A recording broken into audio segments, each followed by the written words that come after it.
Muito bem. Olá, você que está me assistindo. Seja muito bem-vindo a mais um dos nossos vídeos.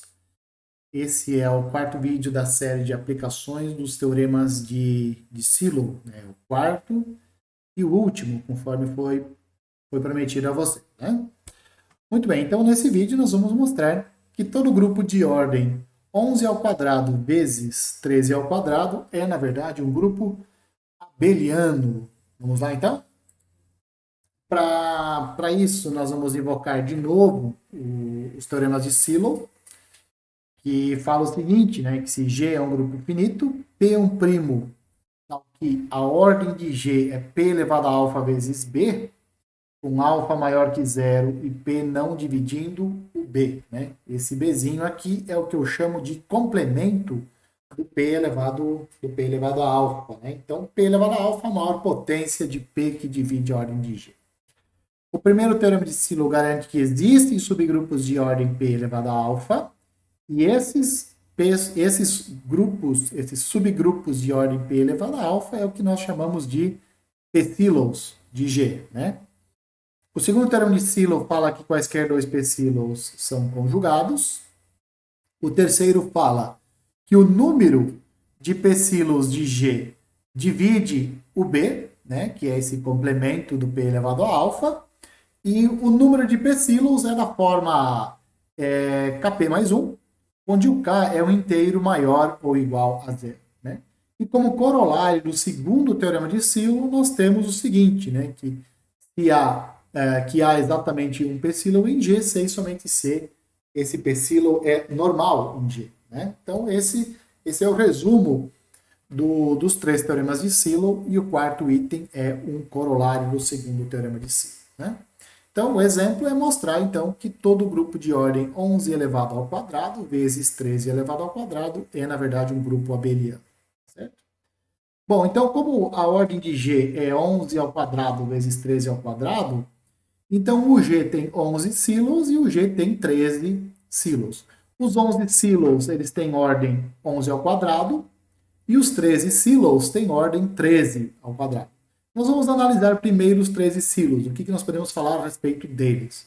Primeira coisa, o número de 11 silos, que a gente denota por N11, ele é dado dessa forma, né? Ele é um número da forma 11K mais 1, onde o K é maior ou igual a zero, e o N11 ele divide o complementar do 11 quadrado, né? Lembra que eu falei para vocês do complementar de 11 quadrado? Então, e o complementar do 11 quadrado é o 13 ao quadrado. Então, o número de 11 silos é dessa forma, 11K mais 1, e esse 11K mais 1 tem que dividir o 13 ao quadrado. Para o número dividir o 13 ao quadrado, ele tem que dividir o 13 também, né? E, portanto, as possibilidades para os valores de K é o zero e só o zero. Tá? Não tem nenhum número dessa forma que divide o 13 quadrado, a não ser para o caso em que o K é zero. Tá certo? Então, com isso, só um 11 silo em G, e esse cara fatalmente é normal. Se nós vamos analisar os 13 silos, então, de novo, o número de 13 silos, que nós denotamos por N13, ele é da forma 13K mais 1, com K maior ou igual a zero, e esse N13, ele divide o 11 fatorial. 11, divide 11 quadrado, né? 11 quadrado é o complemento do 13 ao quadrado. Né? De novo, a única possibilidade para o valor de K é K igual a zero. Né? Para qualquer outro K que você substituir aqui, esse número não vai dividir 11 quadrado. Tá? Então, a única possibilidade é K igual a zero. Se K igual a zero, o N13 é 1. E então nós temos um único 13 silo. E esse, de novo, vai ser um subgrupo normal do grupo G. Tá? Então agora nós vamos usar as mesmas técnicas que nós usamos no vídeo anterior. As mesmas técnicas para mostrar que o grupo é abeliano. No vídeo anterior nós mostramos que o grupo de ordem 33 era cíclico. Antes de nós mostrarmos que ele era cíclico, nós mostramos que ele era abeliano. Né? Aqui nós queremos mostrar que o grupo é abeliano. Então nós vamos usar exatamente a mesma técnica que nós usamos lá. Beleza? Então vamos lá. Se o A é o 11 silo, a sua ordem é 11 quadrado. E se o B é um 13 silo, então ele tem ordem 13 ao quadrado nesse grupo G. Tá? O 11 e o 13 são números primos. Nesse vídeo aqui, ó, que eu chamei lá de consequências da equação das classes, se eu lembrar, eu vou colocar o card aqui, a gente mostra, nós mostramos que todo grupo de ordem P quadrado, onde P é um primo, ele é abeliano. Então, todo grupo de ordem P quadrado é abeliano. Isso é uma consequência da equação das classes. Então, dá uma olhada lá naquele vídeo. Tá? O A, por ser ter 11, como o A tem ordem 11 ao quadrado e o 11 é primo, então ele é abeliano. O A é abeliano. O 13 também é abeliano porque ele é uma potência do 13. Uma potência não, ele é 13 ao quadrado e 13 é um primo. Então, o A e o B são abelianos. O A é abeliano e o B é abeliano. Tá certo? Eu não estou dizendo que os elementos de A e de B comutam. Os elementos de A comutam entre si, os elementos de B comutam entre si. Então, vá com calma. Beleza? Mais ainda, vamos tomar um elemento que está na interseção do A e do B.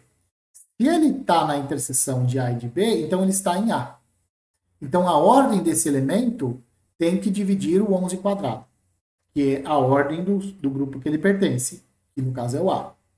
Como o G também está no B, por estar na interseção, a sua ordem tem que dividir o 13 ao quadrado. Então, a ordem de G é um divisor comum ao 11 quadrado e ao 13 quadrado. O único divisor comum ao 11 quadrado e 13 quadrado é 1.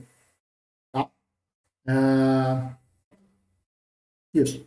E, portanto, a ordem desse elemento ele tem que ser 1. Se esse elemento tem ordem 1, é porque ele é a identidade. E, portanto, a interseção dos dois subgrupos de silo, do 11 silo e do 13 silo, é só a identidade. Tá certo? É trivial. A interseção entre eles é trivial. E aí nós podemos, com isso, calcular a ordem do subgrupo produto, né? Porque nós temos dois subgrupos, podemos considerar o produto desses dois subgrupos. Qual é a ordem desse novo subgrupo, né? Então nós já sabemos que ele é a ordem de A vezes a ordem de B, quocientado pela ordem da interseção. Como a interseção só tem um elemento neutro, sua ordem é 1, né? Então a ordem do produto é o produto das ordens. Esse aqui tem ordem 11 quadrado, o B tem ordem 13 quadrado, que é igual à ordem de G. Moral da história. O AB é um subgrupo de G com a mesma ordem de G. Como é finito, eles têm que ser iguais. Né? Então, o G pode ser escrito como produto do subgrupo A com o subgrupo B. Então, ele é o produto desses dois subgrupos. Beleza? Bom. Agora, pegue Azinho um elemento de A e Bzinho um elemento de B. Isso são elementos quaisquer. O Azinho está em A e o Bzinho está em B. E que nós temos? Olha só. O Azinho, por estar em A, e como o A é normal em G, então esse elemento aqui, ó, ele pertence ao A. Da mesma forma, o B a menos 1 é um elemento de B. Logo, este produto aqui, ó, ele vai estar em B, porque o B é normal em G. Tá certo? Então, esse elemento está em A, esse elemento aqui está em B. Bom, como esse elemento aqui está em A, eu posso multiplicar ele pelo inverso de A. O inverso de A também está em A. Então, estou fazendo o produto aqui, ó, de dois elementos que estão em A. Isso dá um elemento de A. Tá? Agora, eu vou pegar o elemento Bzinho de B e vou multiplicar por esse outro elemento aqui que também está em B. Então, esse produto aqui, ó, isso é um produto de dois elementos de B. Se são dois elementos de B, o produto está em B. Agora, observa o seguinte, ó. Esse elemento aqui, ó, este elemento e aquele lá são iguais, são o mesmo elemento. Então, o que eu tenho? Que esse elemento aqui, esse produto, BA, B na menos 1, A na menos 1, está na interseção de A e B. Mas calma. Nós acabamos de mostrar que a interseção de A e B é o elemento neutro. Se esse produto aqui está nesse grupo que só tem um elemento neutro, é porque o elemento é o próprio elemento. Então, eu tenho B vezes A, BA, B na menos 1, A na menos 1, dando a identidade do grupo. Então, o BA é igual a AB. Ou seja, os elementos de A e os elementos de B, eles comutam entre si. Então, o que, que nós temos agora? Os elementos de A, se você pegar só os elementos de A, eles comutam entre si, porque o A é abeliano. Os elementos de B comutam entre si, porque o B é um grupo abeliano, tem ordem um primo ao quadrado. E agora nós mostramos que os elementos de A e os elementos de B, eles também comutam entre si. Então, todo mundo comuta com todo mundo ali, né? E com isso nós vamos mostrar que os elementos, que o G é um grupo abeliano. Nós vamos usar exatamente isso para mostrar que esse grupo é abeliano.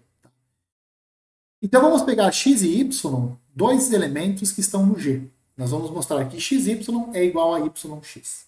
Vamos fazer isso então. Bom, como o x está em G, e eu mostrei que o G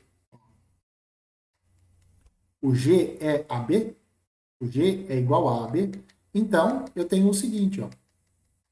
O x é um elemento de A vezes um elemento de B, o y também é um elemento de A vezes um elemento de B. Então, A e A' estão em A, B e B' estão em B.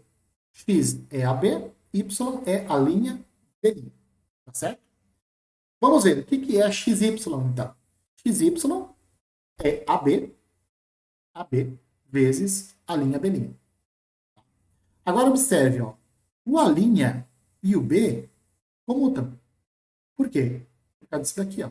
Os elementos de A e de B comutam entre si. B está em B, a linha está em A, então eles comutam entre si. Então, comutei aqui. Tá? Agora, o A' comuta com o A. Por que o A' comuta com o A? Porque o A é um grupo abeliano porque ele tem ordem um primo ao quadrado. Os elementos de A comutam entre si. Então, o A' e o A comutam. O B e o B', eles também comutam, ó. Eles também comutam. Por que eles comutam? Porque o B também é um grupo abeliano, já que a ordem dele é 13 ao quadrado e 13 é um primo.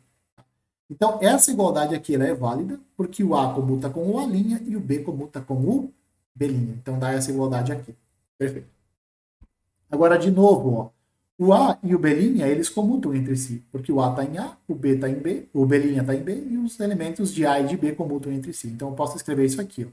A' B' vezes AB. Tá? Bom, mas a linha B' é o Y, AB é o X. Moral da história, XY é igual a YX, e, portanto, o G é abeliano. Então, nós acabamos de mostrar, então, que todo grupo de ordem 11 ao quadrado vezes 13 ao quadrado é, na verdade, um grupo abeliano. Né? Como você pode observar aqui, no número de slides, ainda tem 2 slides para nós passarmos. Aí você fica se perguntando o que virá. Né? E o que virá é outro exemplo. E esse exemplo fala o seguinte, que se você tem G um grupo de ordem 28 e esse grupo de ordem 28 possui um subgrupo normal de ordem 4, então ele é abeliano. É isso que nós vamos mostrar agora. Então vamos lá. Como o G tem ordem 28, e 28 é 2 ao quadrado vezes 7, então o G tem 2 sílabos e o G tem 7 sílabos. Vamos analisar o que nós podemos dizer a respeito dos 7 sílabos. Vamos lá? Pelo terceiro termo de sílabo, o número N7 de 7 sílabos é da forma 7K mais 1, para algum K maior ou igual a 0. E o N7, ele tem que dividir o 4. 4 aqui é o complemento do 7, né? Lá na ordem de G, né? E dessa forma, a única possibilidade para o K é se o K for 4. Se o K for maior do que... a única possibilidade para o K é o K sendo 0, né? Porque se o K for maior do que 0, aqui vai dar pelo menos 7. 7, um número maior.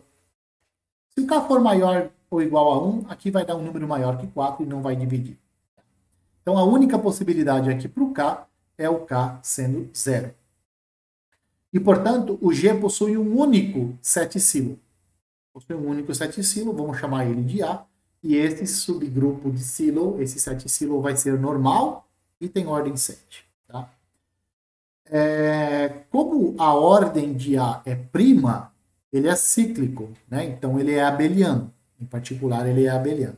Além disso, se o nosso grupo G tem um subgrupo normal de ordem 4, vamos chamar esse subgrupo normal de ordem 4 de B, então ele também é abeliano.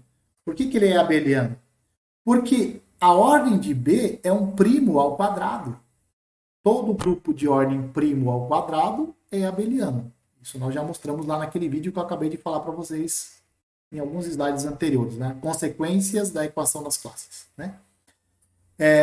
Então, o A e o B são subgrupos normais, abelianos do nosso grupo G. Além disso, o A é um seticilo e o B, por ter ordem 4, que é 2 ao quadrado, é um 2-silo. Né? O que você faz? Você usa os mesmos argumentos que nós usamos no exemplo anterior. Esse exemplo que nós acabamos de ver. E aí você mostra o seguinte: a interseção de A e de B é o elemento neutro. O G é igual ao AB.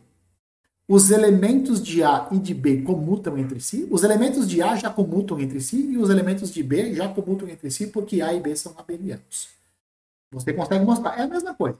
É a mesma coisa, a mesma técnica. Você mostra que os elementos de A e de B comutam entre si. E por fim, você mostra então que o grupo G é abeliano.